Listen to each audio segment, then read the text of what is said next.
Good morning, everybody. Hopefully you had a wonderful weekend. Got lots of stuff to cover today. So, 5-minute moneymaker. What if you could guarantee to double a client's income, guarantee to double their money, their income, double their safety, protect them from taxes, protect them from losses of their spouse's Social Security at death, and protect them from having their retirement ravaged by possible long-term care need. So we're gonna that's what today's call is about. So if you didn't go check it out, but based on that, we're gonna actually cover that today. And then on the 5Q tape breakdown, sometimes you wonder if I have ADHD. I repeat things so many times in a script, but in this week's tape, we explore a quick example of why that's necessary, why we have to repeat things over and over and over, or have the client repeat things over and over and over. So, there's enough in the news about how annuity. I have to get my chat button on here so I can talk to you guys. A second here. So, how often is it in the news that people should buy annuities, and annuities are great things to buy? Often or not often? Yeah, never. So, here's a little thing that you can use. Barron's is considered a stock or an insurance type publication. Do smart people buy this, or do doughheads buy this? Smart. This is for true investors. And they did an article on 50 best annuities. So let me get up here. And they have all sorts of best annuities. So they have why annuities make sense. Then they have best guaranteed income for life. Then they have the best for tax-deferred investing wrappers. Best for downside protection with stock-like returns. And there's our fixed index annuities, and they have MIGAs in here and everything else. So basically, they're saying that what? All annuities are good, or there's annuities good for whatever, depending on what you need. Depending on what you need. So when somebody says they don't like annuities, first of all, what do we do when somebody says they don't like annuities? Agree. That's right. You got them. You agree. Not only do you agree, you tell them they're 150% right. And then what do? You walk them through. Well, one of the examples you could use is you can walk them through, for example, cars. So what brand of car had all those problems with airbags here a few years back? Toyota. I thought it was Toyota Run. So Toyota. So you say, did you see those? I remember that when Toyota had all those problems about the airbags and not working. And then Volkswagen had the problems of what? What did Volkswagen do? They did the whole catalytic converter problem, and BMW. So when I read those things in cars, I basically at that point decide not to buy any more cars. Is that what I do? What do I do? I do more research. Do I trust Volkswagen? Used to be such a trustworthy manufacturer, but what do we even learn about Volkswagen? Should we trust them, or should we do due diligence, as Tom says, over and over and over on these things? Yeah. So when it comes to annuities, guess what? Just like with cars, there's what?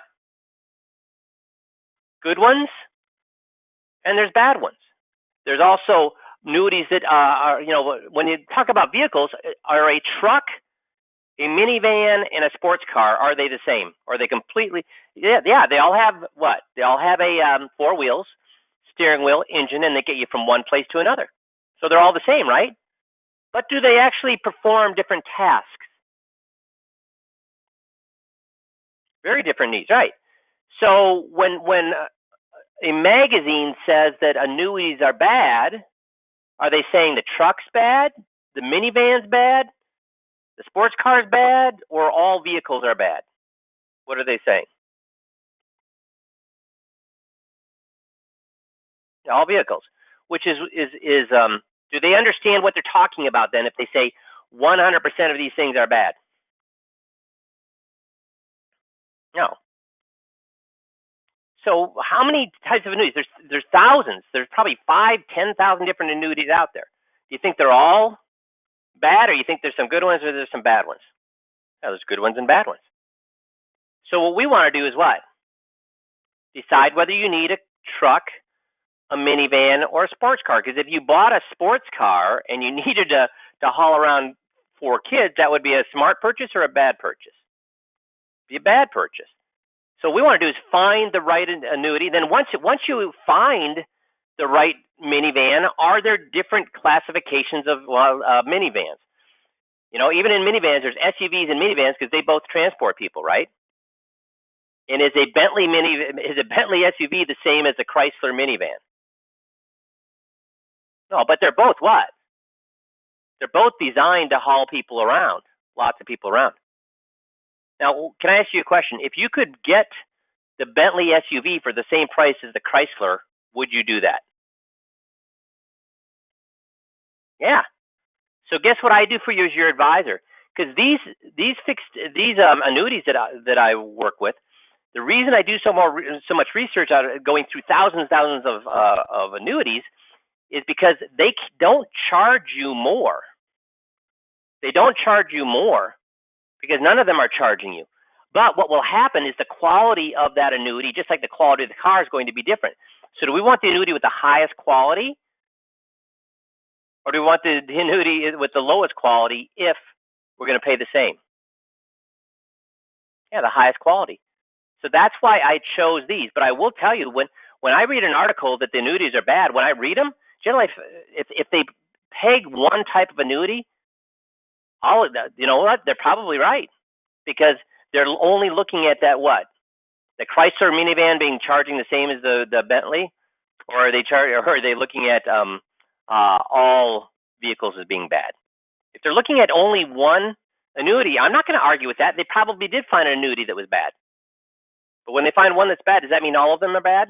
When they found one car that was bad, heck, even with Toyotas, when they found out Toyotas all had these problems with the airbags, did all Toyotas have these problems or only certain models? Only certain models. So even when it came to a company that was bad, not even the whole company is bad, only certain parts of it was bad. So did Toyota take a hit? Yeah, but but only the vehicles that had the problems with airbags took a hit. The other vehicles, guess what? Did their sales fall? No. So when it comes to looking at annuities, we want to find annuities that are what? We want to find annuities that give us the highest value for the same cost as all those. Because, well, you guys know this. If there's only a pie is only so big, right? A pie is only so big. So when an annuity is giving you a big bonus, guess what they're going to have to do to that annuity? Did they all of a sudden figure out a way to put more pie into a pie tin than all the other annuities? Yeah, they're going to have to cut it somewhere else, Nick. Exactly. And when an annuity is paying you a high commission, did they somehow figure out a way to put more pie in the pie tin? No. So our jobs for clients is to find what? Find the annuities that certainly pay us fairly, but don't pay us too much, because those ones that are paying too much, those are what? That's the Chrysler, and I hope none of you are Chrysler fans, but that's the Chrysler that you're paying for, or paying this the Bentley SUV price for, and you don't want to do that. So, and somebody else, I forget up here earlier, said you can use cars for that, you can use tools for that, there's lots of different analogies you could use for that. But there's thousands and thousands of annuities out there. Some are good, some are bad. But we have more and more people. I mean, Ibbotson, Barron's, there's more and more people, the U.S. government, that are saying annuities are good. So you want to, when somebody says annuities are bad, you agree with them. You tell them why annuities are bad. You don't want to be, why would you want to lock up your money for life? Do people believe that annuity is going to lock up your money for life? Do they believe that? Yeah, so you go ahead and say that. It's not true, but we go and said, because would we want to invest our money in something that locked it up for life? Heck no, we wouldn't. So agree with them. Yeah, but why would we ever put our money in something that's going to lock it up for life? And, and why would we ever put our money in something that's going to be huge fees? Do they believe that from based what they read in the magazines? And why would we want to put our money into something that's going to give us low returns? And, because these big companies, all they are concerned about is themselves. They're not concerned about you and I. They're concerned about themselves. So why would we ever give them money? So when you say you don't like annuities, you're lucky. You're lucky. You don't have to deal with them every day. I have to deal with these things every single working day. So when you say you don't like annuities, I don't like annuities either.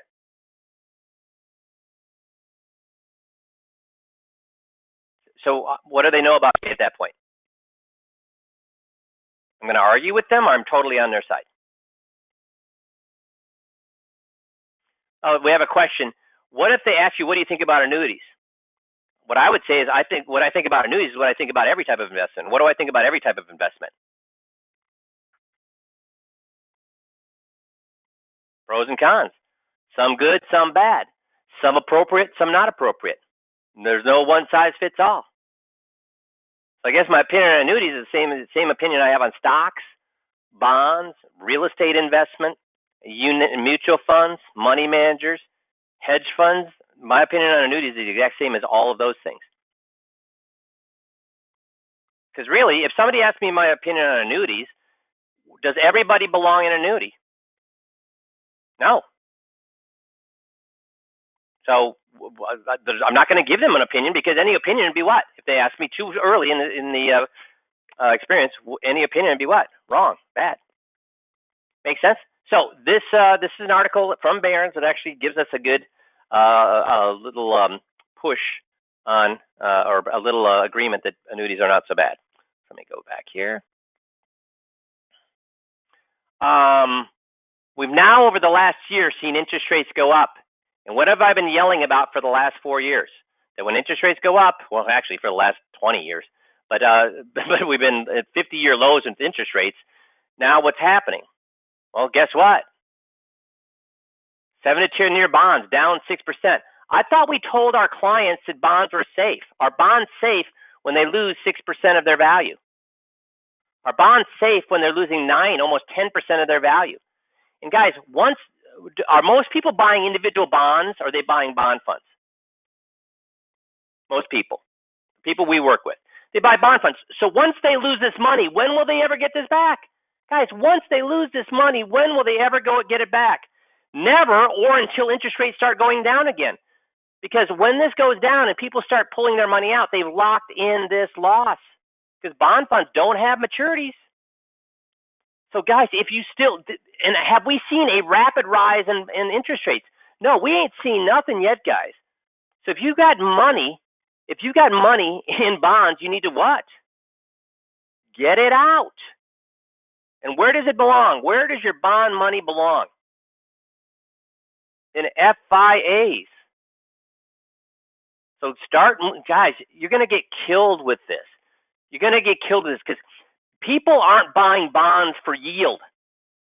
People are not buying bonds for yield. Why are they buying bonds? For safety. And are you doing your job as an advisor if you put them into something that's safe that can lose 10% of its value in a year?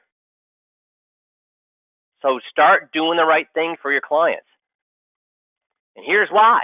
The price of financial advice is right off the presses from Wall Street Journal.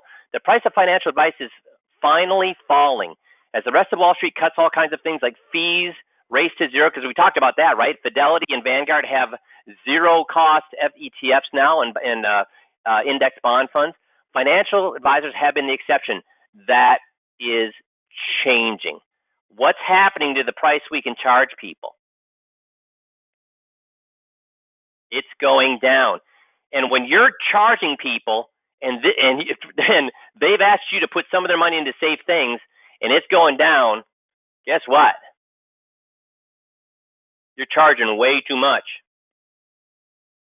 Is this pressure gonna subside, or is this pressure on what we can charge people going to keep becoming more and more powerful to push them down? Yeah, it's going to be increased. That pressure is going to increase. And if you don't have some other way to differentiate yourself from just being a money manager, you are going to start working for pennies on the dollar. What do we have that differentiates ourselves? Yep, we have the 21-point checklist. Okay. So now the main topic that I want to talk about today was something I don't know if a lot of you use, but I want you to at least be aware that it's a great tool. So let's say you met with a client, you did a great job, did a super 21-point checklist. They hate their advisor, not because you told them, but because they told themselves they hate their advisor, and you close the deal. They want to move all their money to you. And you're dancing the little jig except for one thing. All their money is locked up. It could be all locked up in REITs. It could be all locked up in investment real estate. It could be locked up into, they just moved 1 year ago into a variable annuity, and they have a huge surrender charge, but all the money's locked up. So I guess, are you out of luck then, guys? So you just walk away from that client? No. You want to save that client, because eventually what's going to happen? If all the money's in REITs, guess what they're going to be looking to do as soon as they can? Get out. If all their money's in investment real estate, do you really think both the husband and the wife love the fact that all the money's in investment real estate? No. And I guarantee you, the one that's managing the investment real estate is going to be the first one that dies because of the stress of that. So then what's the spouse going to want to do at that point? Dump it. And guess where she's going to put the money? With whoever that has been taking care of her in the meantime. So we want to save these people. Even if all their money's locked up, we want to save them. So we can meet with them every year, do an annual review. So when the money becomes available, we can bring them on board with more of their assets. Does that make sense? And there's always a way to do that. One way to do that is make sure before you assume you can't move the money, talk to Jerry at ECA. He has been doing this for a long time and has helped a lot of people who assumed they could not get the money moved to get the money moved, that put the client in the place that they wanted to be, a better place, and allows you to move the money and get paid as well. So the client's happy, you're happy. So don't give up without at least talking to Jerry. But if it's all in investment real estate, obviously Jerry can't help you. But there's still a way to bring them on. What if you could guarantee to double a client's money, guarantee to double their income, double their safety, protect them from taxes, protect them from loss of the spouse's Social Security check at death, and protect them from having their retirement ravaged by possible long-term care? Good thing or not a good thing? I mean, how many people would want this? So Till says good. Atan says good. That's it. Two of everybody on the call. Nick says, come on, guys. Good or bad thing? Why are you not typing in? Do you not believe this can happen? This can happen. What products am I talking about here, guys? And here's the great thing. You can do all those things without moving their investments. Because they can't. Can somebody in investment real estate move their investments? No, they can't. They're locked up. And that's why if you run into those folks, now if you never run into those folks, don't worry about this. But if you run into these folks too often, learn the TRiiP training, okay? Because that's what's going to allow you to guarantee to double a client's money, double their income, double their safety, protect them from taxes, protect them from loss of Social Security check, and protect them from retirement being ravaged. And you do it with guaranteed universal life. Now, how would that work? So are they going to pull their money out to buy the guaranteed universal life, or are they going to strip a little bit of interest off the top every year to buy it? And that interest that they pay, when they die, will that the money they put in there double, or really will it go up 100-fold? What kind of investment? I mean, the money they put in there, what will happen to that? It's going to go up 100-fold, right? And can they use that money then to create income? Can the surviving spouse use that lump sum to create income if they want it? Sure, they could. So is that doubling their safety? Yes. Is life insurance taxable? So is it protecting them from taxes? And can they use that lump sum to provide income to replace the income that they lose when their spouse dies? And I'm experiencing this, or my wife is experiencing this right now, is that, or her mother is, when your husband ends up in a long-term care facility for 5 years at $9,000 a month, guess what happens to your nest egg? Gets killed. But if you keep the life insurance on him, what happens when he dies? All of that, or a big chunk, depending on how much life insurance you buy, is going to be replaced. You recover the money. So taking a little bit off the top of their income that the investment real estate is creating or whatever it may be will guarantee double their money, double their income, double their safety, protect them from taxes, protect from loss of the Social Security check when the spouse dies, and protect them from having long-term care ravage their retirement. So you need to do that with guaranteed universal life. Because do you want if you're using it for this purpose, do you want it to fold, or do you want to make sure it's guaranteed over age 100?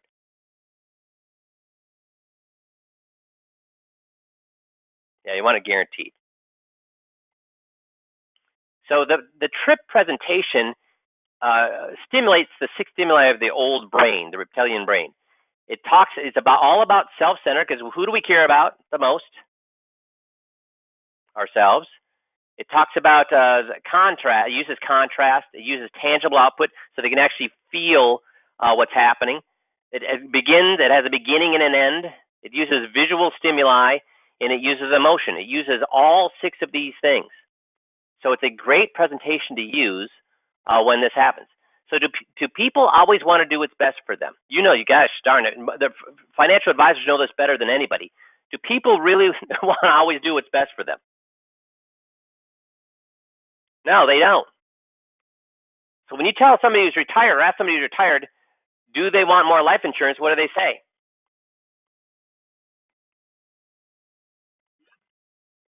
No, they don't. And if you just, and on the surface of things, heck, they're retired. So is their home hopefully paid off or almost paid off? Have the kids left? Do they have good assets? So really, there's no reason to need life insurance except for what? The very things we talked about. What happens if their spouse dies? What happens if their Social Security income goes away? What happens if they're, and how many people are buying long-term care insurance now? How many of your clients have long-term care? 50%, 40, 30, 20, 10, 5, or 2%? It's very, very low. So those other people don't want to buy long-term care insurance, and I get it because it can keep jacking the rates. But with guaranteed universal life, are they going to jack the rates? No. So that's a great replacement for long-term care. How many people think of life insurance as long-term care? How many clients think of life insurance as long-term care? Yeah. So we have to what? Have them come to their own conclusion that life insurance is a fantastic long-term care policy that will never go up, that is a lot cheaper than long-term care. Make sense? So people are all self-centered. It's all about me, me, me, me, me. And the TRiiP is different from other life insurance sales because it's cash value, nice, hey, I love life insurance if you can find cash value, right? When you find a life insurance with cash value and you can move it to a cheaper life insurance, that's fantastic. How often do you find that? Or is that rare? That's rare. Infinite banking, that's that's terrific too for younger folks to help them get out of debt. But all the guys that I know that did that, did they help people or did they hurt people by doing this infinite banking? They hurt people. Why? Because people actually love the concept because the concept works if they follow it. But what happens after 2 or 3 years? It's never fully funded, right, Nick? And then what happens? All that money they put into the life insurance over those 3 or 4 years goes bye-bye. So it didn't help people get out of debt. It put them in more debt. So that's not a great thing. Estate planning, great. Yeah. So as soon as you start running into people that have over $10 million that want estate planning, that's fabulous as well. But are these things rare or things that you're going to count on for life insurance sales? No. So the TRiiP applies to any couple with more than $100,000 in assets between the ages of 55 and 72. And it benefits them today. It benefits them today and their survivors later because they're more concerned about themselves today. Their survivors, it's not about protecting the survivors. Now, why does it protect them today? What is the average, according to the U.S. government, the census, what is the average age that somebody becomes a widow or a widower? What's the average age? I was way off on this. I was totally wrong on this. What do you think the average age is that a person becomes a widow or a widower in the United States? Yeah, you guys are where I'm at, 75, 69, 68, 66. That's what I thought too. The average age is 58.57. Is that younger or older than you thought? That's way younger than I thought, way younger. I was up close to that 70. So if the average median age you become a widow or widower, what's the likelihood if they both buy guaranteed universal life on each other, what's the likelihood they're going to be able to use that sooner or later? Going to be sooner or more likely later? More likely sooner or more likely later? Sooner. So how does the presentation do all these things? Well, the science of belief. TRiiP is a 45-minute, 3-part presentation using software based on motivational interviewing, which means what? We're going to have them tell us these things. Part 1 is about my investment is good, but it could be better. Part 2 is if it were to be better, it would be like this in a perfect world. And part 3 is there's now a way to do this. So are we going to tell them their investment is bad, or are we going to tell them their investment is good? Good. So if they have a VA, we're going to tell them it's good. If they have a money manager, we're going to tell them it's good. If they whatever they have, we're going to have them say it's good. But even if it's good, guess what people always want? Even if it's good, what do people always want? Something better. And then what if we told them that better thing was possible? Now they're excited, right? So they're going to change here, then they're going to own it, and then they're going to buy it. So let's talk about how we do that. Just a second here. I'm going to bring up the website. So first of all, if you go to TRiiP plan training, we've got how to launch the application software. You got a tutorial and outline script. You got a TRiiP tutorial training video. You got the close portion of it if you want to just get better at the close. You got all of these different things here, and then you got articles that support how much it costs. How much does several different studies now say that the average couple at age 60 will pay over the two of their lives going forward. That's not going to be for healthcare. That is not going to be covered by Medicare. The out-of-pocket cost for a couple that's 60. Nick's got it. Couple at 60, what are they going to pay out of pocket? So I got anywhere from $350,000 down to $250,000, but it's going to be what? $245,000, $300,000. Yeah, it's going to be around that $300,000 amount. So we need to have them understand that, because would a guaranteed universal life help to replenish their assets if we're spending all of that? So then we have the U.S. Census, that slide that I just showed you, with the 56 or was it 56.58 or 58.56, whatever. There's the census slide. You can have access to that there. And then this is a good way to actually sell it with a client advisory board system. You can actually sell the TRiiP pretty easily with that as well. So that's what's on the TRiiP planning. And then if we go to software, that's where you find the TRiiP software. Now this is going to be different than any kind of software you've ever seen before. Because what we're going to do, and I'm not going to go through the whole thing because you can do that on the video, but if we just choose somebody, and I can choose whatever, if I want to pull the money out of REITs or investment real estate, if I want to pull it out of a fixed index annuity, and again, are we pulling the money out or only the interest out of it? Are we moving the investment or only the interest? That's right, we're only the interest. So you can put whatever investment you want in here and show them why it makes sense. So we're going to assume that it's qualified and it's paying a 7% interest. And it's a variable annuity. And so, but the variable annuity we can't move because they just put it in the last year, okay? So now what we're going to do is withdrawal rate, we're going to use 3%. Again, you can change any of these numbers you want. Then we're going to walk them through a story. So first of all, we're going to say, hey, you got a variable annuity, and what do you want the variable annuity to do? Do you want it to grow? You want income, you want safety, and you want tax protection. Can you think of any 4 things other than these 4 things that you would want an investment to do? Any more? Or if you were happy, if you had growth, income, safety, and tax protection, is that really the 4 main things you want from an investment or no? Yes or no? All good. Okay. So is a variable annuity going to give us growth? Yeah. It's invested in the market. Is it going to give us income? Yeah, a lot of them had guaranteed income riders, don't they? Is it going to give us safety? Yeah, because of the guaranteed income rider. Does it have tax protection? If it's qualified, well, it's tax deferred, but you're going to pay tax when you get out. Now, is that the cat's meow, or are there some things that you would like better? Are there limitations to this? What's the limitation with growth with a variable annuity? Can go what? Sideways or down. What's the limitation with income? Oh yeah, and there's also fees that hit the growth. No inflation protection. How about safety? Well, the account value can go down. Sure, you get guaranteed income, but the account value can go down. And then tax protection, well, the more you make, the more you're going to what? Pay. So what would be better than that when it comes to growth? Guaranteed growth, right? That would be the best, guaranteed growth. How about income? What would be better than income? Well, how do lotteries work? When people win the lottery, how many of them take the income portion versus the lump sum? How many take the income versus the lump sum? Very few. So when it comes to income, do people want income, or would they rather have a big chunk of a lump sum? Because their feeling is what? A bird in the hand is worth two in the bush. So for income-wise, what if we could get a huge lump sum instead of just guaranteed income for life? Would that be better or worse? Better. Safety, bird in the hand, big lump sum, tax protected, tax free. That would be better, right? Wouldn't this be better than this? Can we agree? I need a nod as yeses or Y. Just put Y if you agree with it. This is better than this. Super.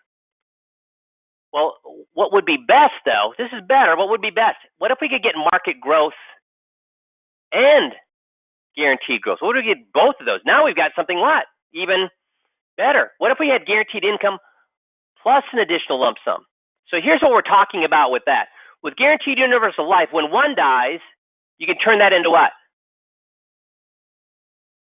Income. And then when the other one dies, the family gets what? A lump sum. Safety, guaranteed income plus additional lump sum, tax protection, it's tax free. This is the best. It eliminates all the limitations and gives you all of the good things as well as the better things. This is the best thing. And this does exist now. Because if they both buy guaranteed universal life, it exists. So we want to remember, guys, when we present with the 5Q system, do we ever get right to the money, or we start with third world or real world applications? With whatever we're presenting, what do we always start with?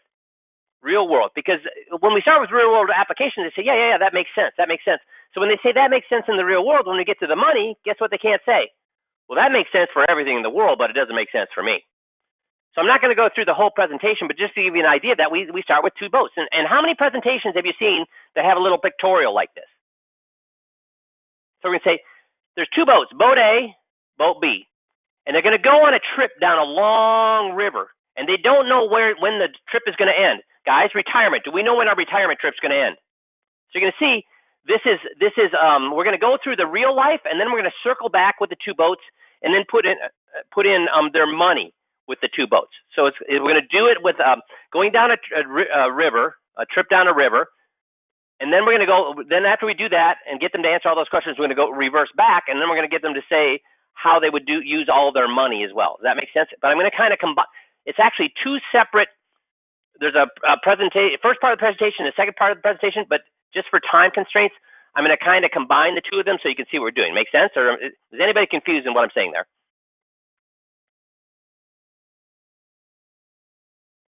Okay, everybody says makes sense. So let's say you had you're going to go on a boat trip down a river, and you did not know how long that river is going to last. You don't know how long that trip is going to be. It could be 1 year. It could be 40 years. We don't know. Now, out of role play, guess what I'm going to do in the second part of the presentation? I'm going to say, now, remember the river when we didn't know when we were going to end? Why is that like our retirement? Why is that like our retirement? God forbid our retirement could last 1 year, or hopefully it lasts what? 40 years. But do we know when our retirement is going to end? So that's what you're going to do on the second part of the presentation. You're going to reflect right back to the river. Does that make sense? So now I'm going to go back to the first part of the role play. So here's what happens. If we're going to go down that river, we need what? We need two things. We need food and we need fuel. So we better bring as much fuel, because if we're going down the river, do we know if there's going to be any fuel stops? No, we don't know. And food, do we know? We hope to find some food along the way, but is that guaranteed? Not. So boat B, the locals, the jungle people say, hey, you know what? We'll if you pay us, we have people all along the river that if you need help, we'll go ahead and help you. But what we want is we want 0.5% of all your foodstuffs and your fuel. And guess what boat B said? No way. We're cool. We don't need your help.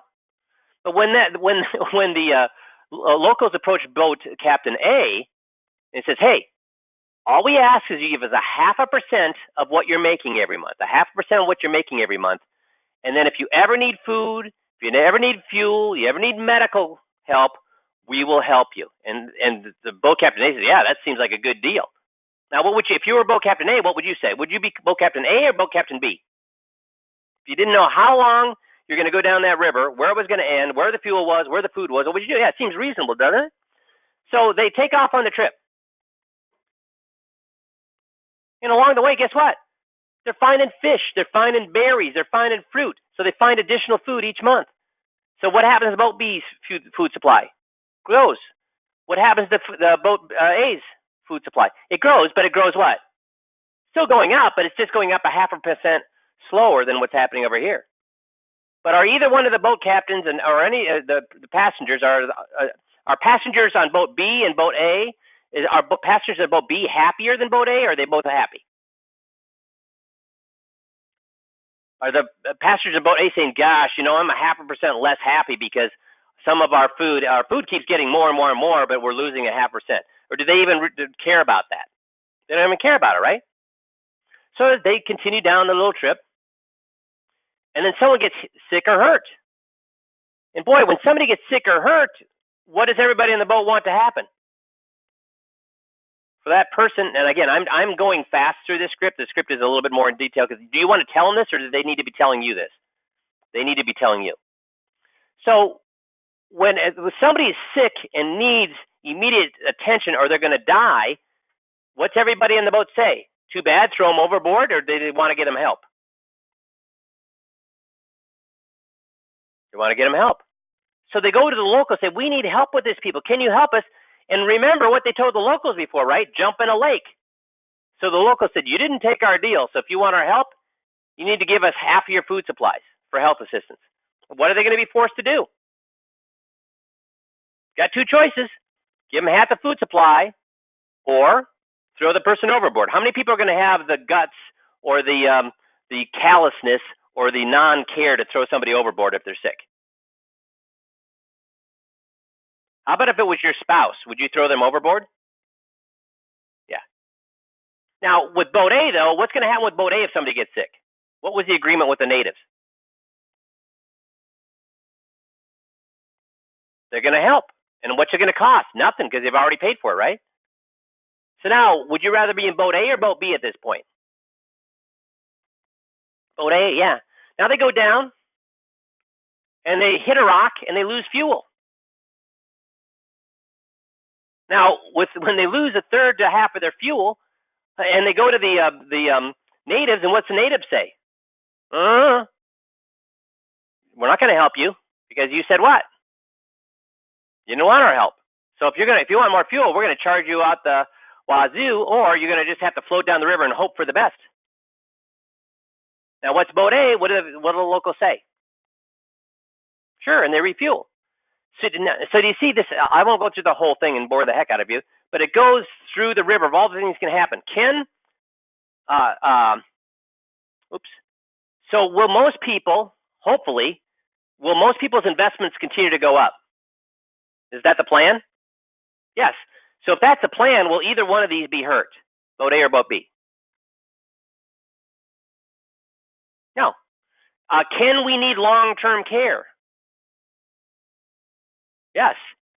Can our investments fall? Which is the fuel. Yes. So do you see how this is mimicking retirement? This boat trip is mimicking retirement. And all we're saying is what? That they should turn over all of the return, or just a percentage of the return to get these guarantees that they're going to be taken care of? All of it, or just a little bit of it? Does that make sense? So have you ever seen a presentation like this that gets people involved like this? It's almost like a what? It's almost like a video game. Yeah, it was actually, when we designed it, Angry Birds was the big thing. So it kind of has that Angry Bird look, doesn't it? So this is a way to get them, if they have all their money locked up, you can walk them through this presentation. How many people will disagree with this table? That they wouldn't want this? How many people are going to disagree with the way the boat, on which boat they want to be on? How many people are going to disagree about who cares if their food supply is going or their money is going up? Who cares if it's going up instead of at 7%, it's going up 6.5%? How many people are going to really be concerned if their accounts are going at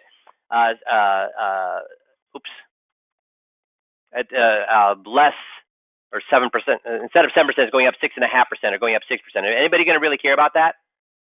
No.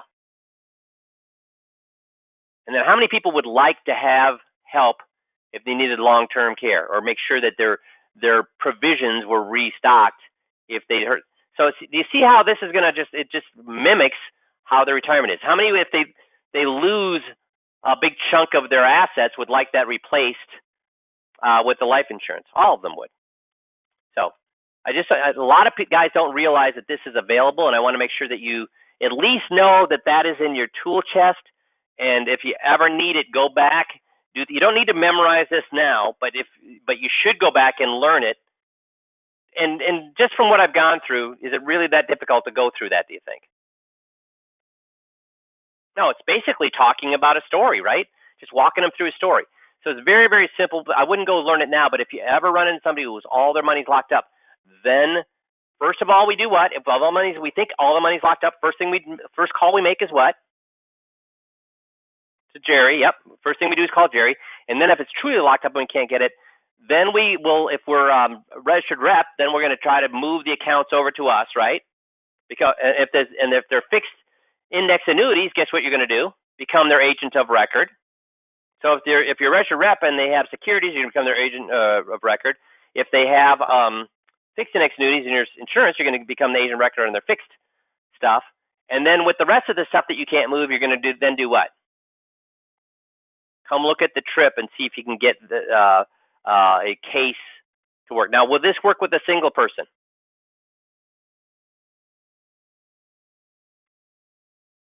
Yes, you can do a agent record of change with an FIA. Yeah, and no, this will not work with a single person. This only works for couples. Yep, it only works for couples. Good. So if you need this, please realize that it's here. You don't need to go memorize it now. Just use it when it's needed. Make sense? Yeah. Oh, yeah, I agree. If it's a wealth transfer case, then you would still use it if it's a single person. But again, we just said, how many people are that worried about wealth transfer? How often do we run across those people? Yeah. So there's all sorts of other. If I was doing wealth transfer, would I even bother with this presentation?